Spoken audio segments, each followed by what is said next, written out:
Hi, my name is Seyi Adisa. Been in the politics and governance space for about 10 years.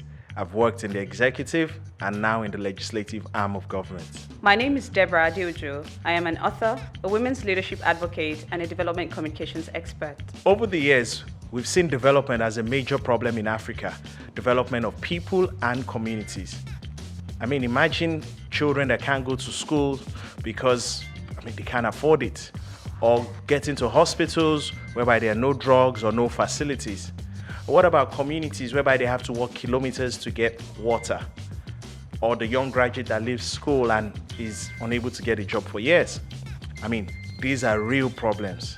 In fact, our biggest problems. I am passionate about creating conversations and communicating ideas that court the development of communities and nations. I strongly believe that politics is the biggest platform to solve this problem. So, on this podcast, I will be asking questions to this effect. Welcome to the Politics of Development podcast.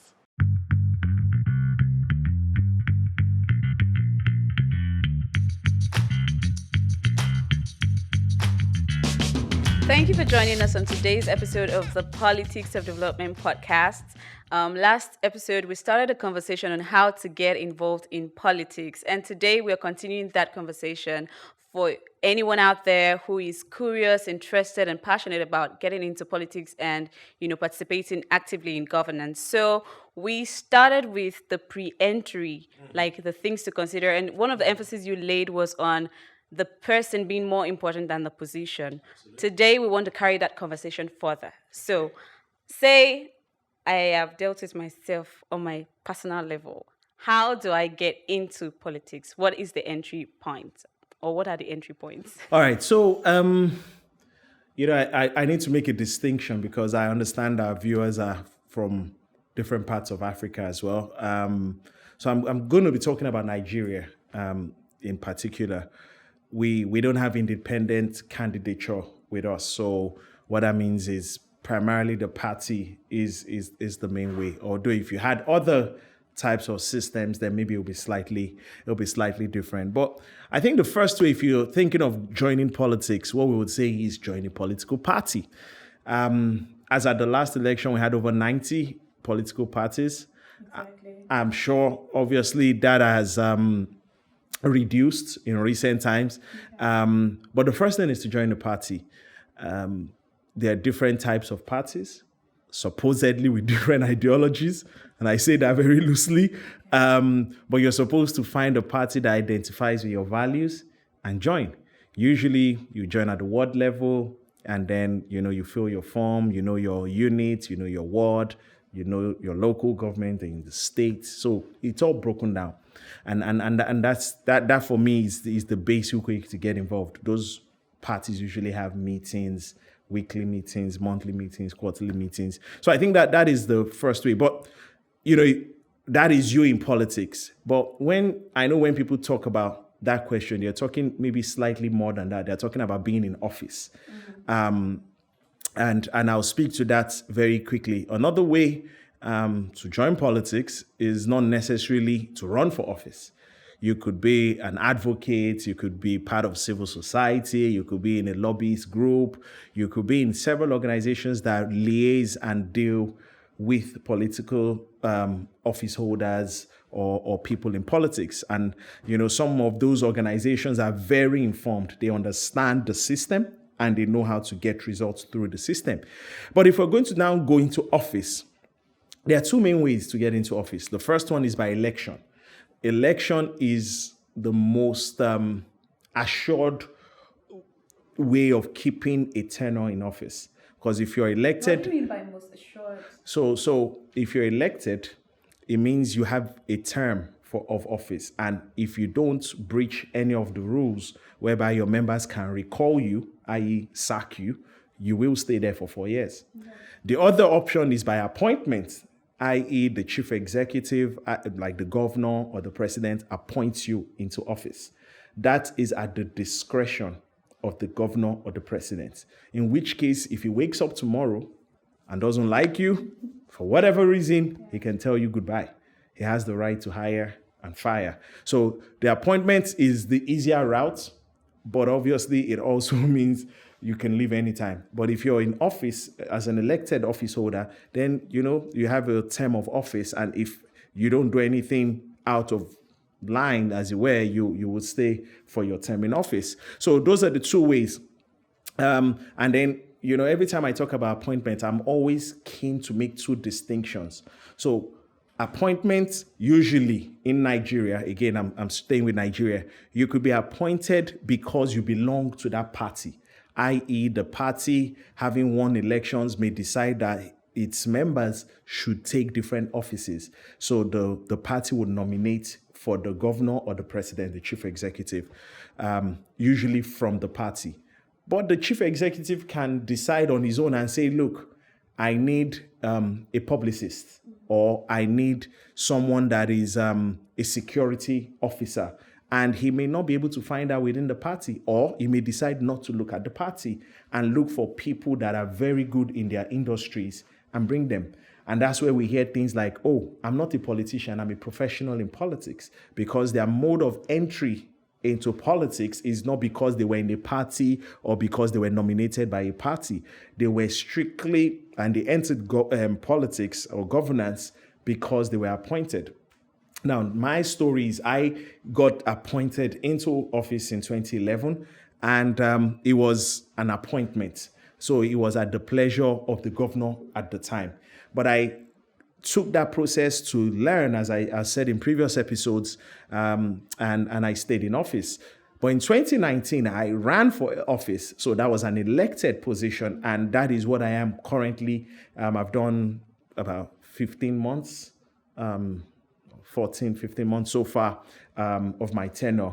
And all things going well as planned, we will be there for 4 years, God willing. So those are the different ways you can get involved. You join a party, you decide to run, or you get appointed, whether because you belong to the party or because you're the best in your field, or you have people that know your worth and recommend you to the chief executive.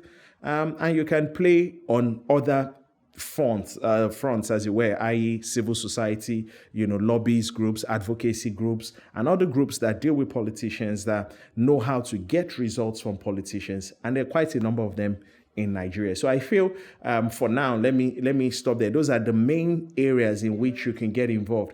I mean, you can say if you're in civil service and you're in the top echelon, whereby you attend meetings with the governor, you are able to shape policies. You might call that a level of getting into politics. The head of service is a member of the cabinet in every government presidential system. So there are different ways to get in, but I think those are the fundamental ways of getting into office. Okay, so you talk about becoming a member of a political party. Mm-hmm. How do you decide on what party to join? Because, for example, what you said, we have over 90 political parties. Let's just be honest. Mm-hmm. We know that there is no ideology here. Are you looking for numbers? Are you looking at, who is more influential in the state that I want to vie for office in?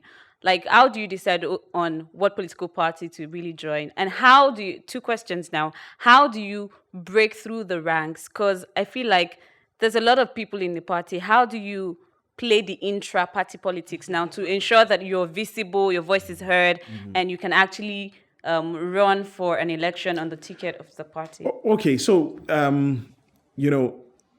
for in one of the rights we have, I'm trying to think whether I should take it from Europe or from Africa. But one of the rights we have is freedom of association. So you can join any party you feel like joining. Now, what makes you choose a political party? There are several reasons. The problem in our part of the world is that they all look very similar. And in most cases, the people change so often that you can't tell which is which. But the honest truth is that in the ideal system, if I may use that word, or in the advanced democracies, what you tend to have is that you have the right-wing party and you have the left-wing party, and I'll explain. A right-wing party is a party that has capitalist views. They are usually conservative. They want to keep tradition and they want to keep a certain way of life. Conservative. They're right-wing. Then you have the left-wing side, whereby they are more socialist. They're more, they want equality. They want for everybody. We can call it in our part of the world progressives. And those are the two main, but you have the liberals, you have those in the center. I don't want to school that. We can do that in an online course. Yeah. But just to know that there are different parts. However, when you bring it home to Africa, you realize that if we look at the Maslow's hierarchy of needs, unfortunately, Africa is still at the development part. So we're still on the level 1 of the Maslow's hierarchy. And so at this stage, people are not so concerned whether it's right, left, center. They don't really, it's more or less like, how do we survive? How do we get the things we need? And so you don't get much talk about ideologies, even though if you ask any party, they will tell you, and they have mission statements and vision statements and constitutions that tell you what the party stands for. However, from anybody sitting on the outside, you can't really tell the difference. So it's really about the people in there. In Western Nigeria, you talk about Awolowo. Everybody has heard about Awolowo. Awolowo represents the progressive front. And so many people, because they identify with Awolowo, will say, I want to be a progressive. Obviously, that's many years ago. Now, what people look for is the people currently there. What do they stand for? Do those values align with my values? At least if the person stays long enough, because before you may have moved again. But if a collective in that party stand for something, if their views, their opinions, their policies, the way they govern, if it looks like what is interesting to you, then you might want to consider that party. But I'm always more particular about the people that lead those parties, because ultimately their leadership will affect the party. You need to look at the sort of people that are controlling the value system and the mode of operation of that party, because ultimately it will tell you what the party will bring out subsequently. And then you have parties that are stronger in some areas and parties stronger in the north, in the east, and the west. You have them in different areas. You have to consider those. It's obviously also a consideration to have. And until we have an independent candidature system whereby you don't need a party, you can just run by yourself in your own name. Until we start to have that, then we're going to have to deal with the parties that we have. Without a doubt, the older parties or the two main parties have more clout than newer parties. They are national parties, so they cut across, and so they're able to bring more to the table than a new party that may not have more than a presence in one or two states. It's not going to give you the same thing. So, simple answer to your question is look at the party that aligns with your values, that aligns with what you stand for, based on the people in there, if you can find it. And that's where you should go. As you already pointed out, there are many other considerations you should put, because when it comes to elections and voting, some people always vote one party. And because of that, that gives you a level of guaranteed votes even before you do anything. And that's why party politics, it's very tough, which makes me go to your second question, that how do you get visibility?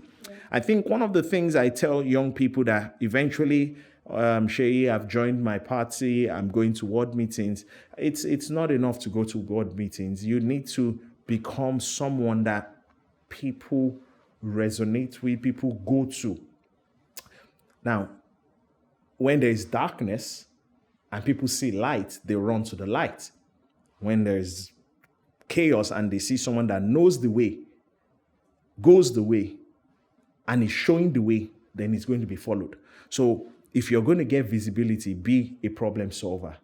In your community, in that place, be the one bringing the solutions, be the light, be the one bringing change, be the one making a difference. I guarantee you that when the time comes for those parties to start deciding names, they will have many considerations, but the value you bring to the table will make you one of the people they would consider. I'm not saying it will guarantee you a place, but will give you sufficient visibility to be considered for higher office in the long run.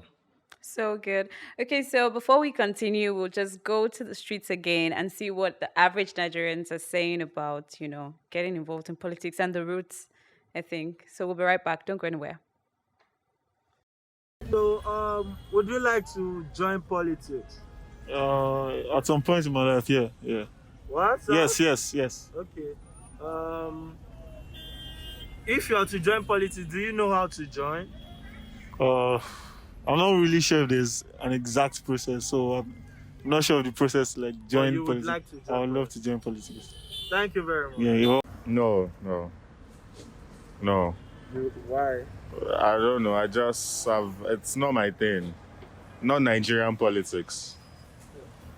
So, if you were to join, do you know how you could join? I guess I have to first join a political party, and joining a political party is the first step. Then being a member. Then from there I can get forms to become forms for positions. I believe. Yeah, that's how it's done. Okay. Thank you very much. Would you like to join politics? No. Why? Because I feel like it's a lot of work and it's just something I've never really been interested in. Oh, okay. So, Yeah. If you were to join, do you know how to? Yeah, I guess you have to join a party and then, from there you start running from stuff. Okay. For stuff, yeah. All right. Thank you very much. Like politics, I don't know anything about politics, so I won't like to join politics. You don't know anything at all. I am clueless about politics. So you don't even want to know about it. I mean, from the little I've seen that it's stressful, it's a lot of work, and it's inconvenient. So I wouldn't even think of entering politics or joining politics. Okay, thank you. You're welcome. Oh, what a feedback.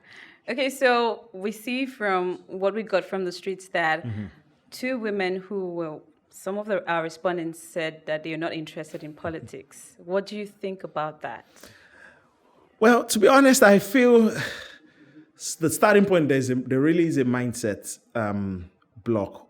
And I find that when I speak to a lot of women I know, that they don't feel it's conducive. It's the sort of atmosphere or environment they want to play in. So I think the starting point is the mindset.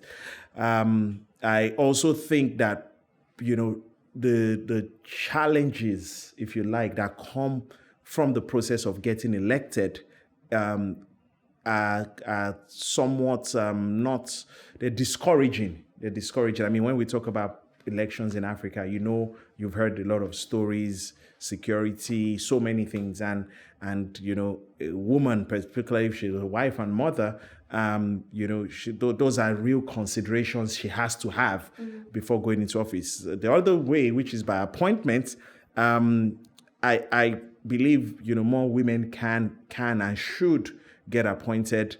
Maybe it's a case of not being as not vocal. I think it's the bias. I think there is a gender bias that cuts across all spaces in Nigeria, for example. Because, you have women who have become experts and thought leaders in their fields, and they are not the first to be considered for opportunities because we have come to think, I think, governance is a man's world or a masculine field or whatever. Let me read something from the National Bureau of Statistics. The national average of women's political participation in Nigeria has remained 6.7% in elective and appointive positions, which is far below the global average of 22.5%. That is low. That is low. So with all the campaigns and all the equality and all the, we have a national gender policy, right? Still, nothing is changing. How do you speak to women who are really interested in governance? Their heart is right, their hands have been trained, but it's like there's just this.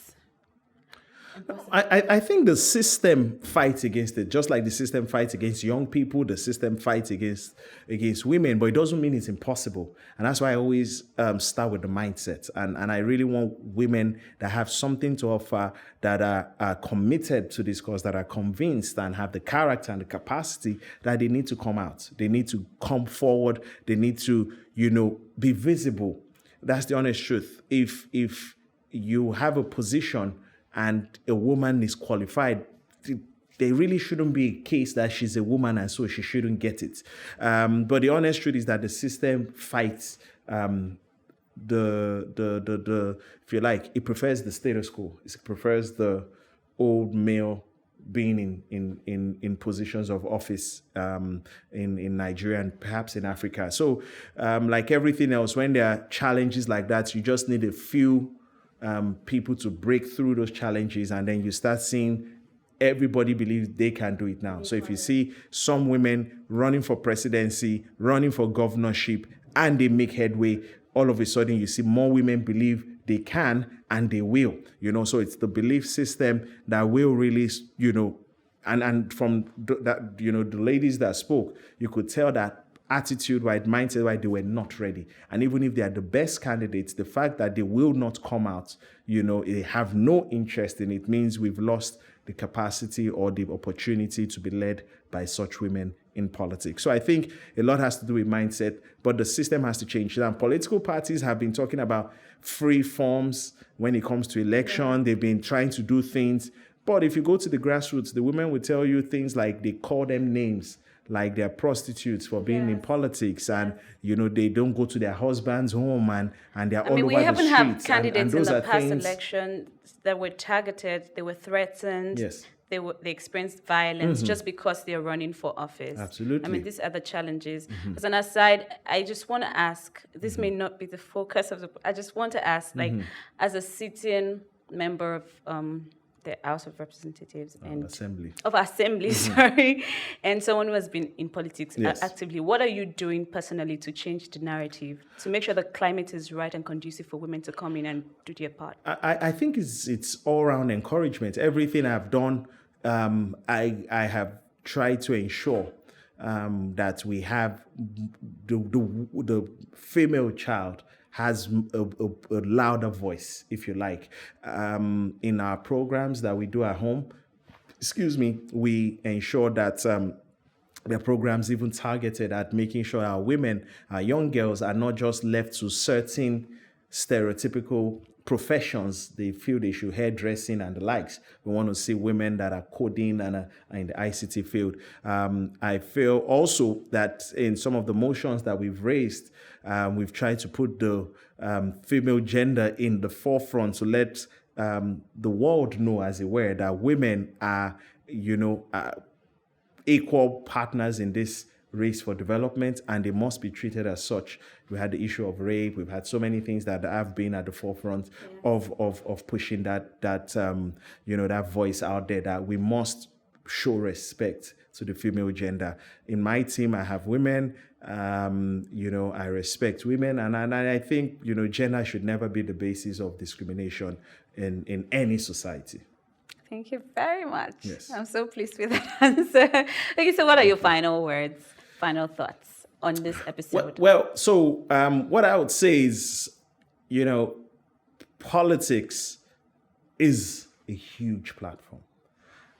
I cannot imagine anyone that has the capacity and the heart not trying to make a difference by coming into it. I want to appeal that more young, versatile, resourceful young people that have the conviction in their hearts to come out, join the party, join the party, become a member, be visible, be active, be someone that is bringing value. I always come back to value because it's just, for me, it says a lot. And be there, be present. And you know what? Before long, whatever cycle or godfather or whatever people use as excuses sometimes to not go there, some of those things start to fall away just because you're there, just because you're playing a part.